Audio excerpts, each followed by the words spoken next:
Welcome to the Field of 68 After Dark's YouTube channel. We are going to be live every Tuesday and Thursday at 9 p.m. Eastern Time right here on YouTube and on Stadium for the entirety of the spring. All right, let's get into these title features because as it stands today, June 10th, 2024, Kansas and UConn are considered the co-favorites to win the national championship, according to BetMGM. They're both at 10-1 odds, plus 1,000. Alabama's at 14-1, plus 1,400. Goodman, Duke slid in there as a potential top 3 team at plus 1,300. 13-1. If you bet $100, you win $1,300 on BetMGM if Duke wins a national championship. In your mind, does Duke belong in that same conversation, in that same tier as Kansas, UConn, Duke, and Alabama? I am on record saying that I think that Alabama should be the number 1 team in college basketball. Yeah, I mean, I think Duke's right behind him, but obviously Duke's got the cachet, the name, and oh, by the way, we're going to talk about the ACC here in a little bit. I feel like we're already in mid-June, and we have really not talked about Cooper Flagg a whole lot, and people haven't talked about the impending arrival of Cooper Flagg to college basketball. Now, he's already on campus in Durham, but I just feel like it's not there yet. And I felt like it would be. I felt like people would be talking more about Cooper Flagg, but because of the transfer portal, because of NIL, I think if this had happened 5 years ago, we'd be talking about it ad nauseum, and other people would as well. So yeah, I mean, I think Duke's got some cachet because of their name, because Tyrese Proctor's back, Caleb Foster's back, and they bring in the number 1 player in the country, who a lot of people feel like is a generational type talent. I'm not sure he's generational, but I think he's so unique in what he brings to the table. Yeah, I mean, we'll have plenty of stuff to say about Cooper Flagg. I don't think he's generational because I think that his superpower and his star power is being able to make everyone around him as good as they can be. And I kind of feel like the air quotes generational guys are the ones that are going to average like 28, 14, 3 blocks and score 83 Dominate points when a you game. need them. Can Yeah, just dominate a game. Give them the No, ball and they dominate keep a box score. Like I think he will dominate games, but it's not going to be the kind of performances where you look in the box score and say, "Oh, yeah, he dominated that game." It's not going to be like Zion Williamson where you look up and he had 32, 12 and 6 assists. Like I think Cooper will be like 18 points, 11 boards, 5 assists, 3 blocks, 3 steals. And anyone that sits down and breaks down the film realizes he shut down everything on the side of the floor that he was on. And the ball just moves better when he's out. Like I think he'll be one of those guys that really impacts winning. So after you get outside that top 4, we have Houston at 16-1, North Carolina 17-1, Baylor at 20-1, Gonzaga at 21, and then Arkansas, Arizona, Purdue, Iowa State, Auburn, all of those teams are 25 or 30-1 odds. Is there anyone in there that you like? You think there's good value? You think maybe people are sleeping on a little bit? I mean, I love Ole Miss at 8,000-1, right? That's pretty good. Mm-hmm. Pretty good. I mean, just for like sprinkling a few bucks. Like, I'm not saying they're going to win it all, but man, those odds, when you go down the list and you see Ole Miss that far down, it surprises me a little bit. I will look. Let's be honest here. I want to provide a little bit of clarity for why Jeff Gooden is making this decision. I want to put a little bit of behind the scenes context into this, and our producer Trevor can attest to this.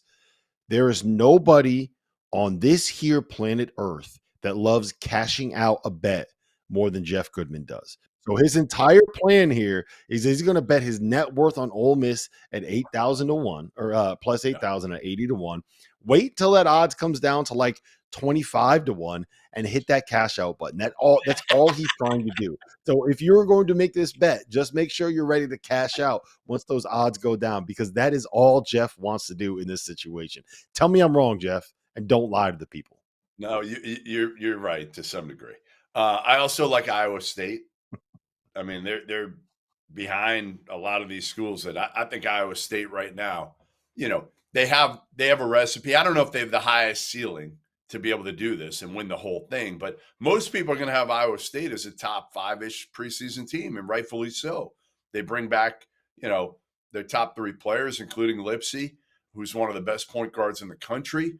So I just feel like, again, maybe in this day and age, the beauty for them is, again, retention, culture, chemistry, enough talent. So I think I like Iowa State there. What are they at right now? What are they, Rob? Plus Plus 3,000? 3,000, 30 to 1. Yeah. Yeah.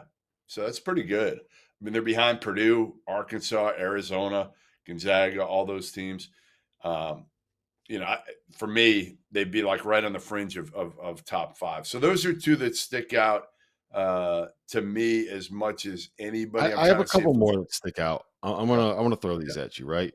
Xavier and Villanova are both 66 to 1 odds, which is honestly baffling to me. You mentioned Ole Miss at 80 to 1. Well, Texas Tech and Maryland are both going to end up being preseason top 25 teams, and they're both 100 to 1 right now. Louisville plus 10,000, 100 to 1. Wake Forest, who just got a potential first team All American coming back to school, is 125 to 1. BetMGM, as of today, does not have odds up for or lines for win totals or odds on winning league championships. But if you want to take swings on some of those teams like that, those are the ones that right now are, I think, really mispriced.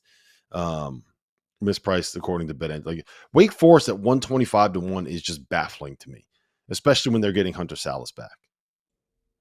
Yeah. I mean, listen, again, I think that would be one of those like Ole Miss that I'd put a little bit of money down and then cash out when they start winning and maybe they get off to a good start. It's all about the cash out, Robert. All about the cash out. Look, the cash out king over here. When we were in Vegas for the first weekend of the tournament, you would literally put down a bet and immediately say, all right, got to figure out when I can cash this thing out. And half those bets ended up winning. They ended up hitting. Yeah, you screwed me. Admit it. You screwed me on, who was it? You totally killed me on one of them. I was ready to go, and you convinced me to stick with it. And pretty It was much Grand that's why I Canyon. have to sell. That's why I have to sell my house now, because I didn't cash out that bet. Yeah, that's exactly why you have to sell your house.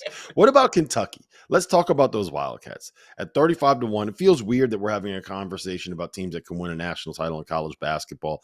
And I have to say, what about Kentucky? But sitting there 35 to 1, they're behind Auburn in the SEC, they're behind Arkansas in the SEC, and they're behind Alabama in the SEC, sitting there with the same at the same price as Tennessee. Yeah, I mean, listen, I don't think they're a national title contender right now. I got to see more of them. I just don't think any of these teams, Rob, the Arkansas, the Kentuckys, the Louisvilles, that have a new coach and had to bring in an entirely new team, I don't think any of them have a shot of winning 6 straight in the NCAA tournament. I just don't think you can do that. I don't think you can build a program from scratch in 1 year and win the whole thing. Can you maybe win 3, 4, get to the Final Four? Sure. But then a big boy or 2 are probably waiting for you that have some retention. Thanks for watching the Field of 68 After Dark. Make sure to hit that like button.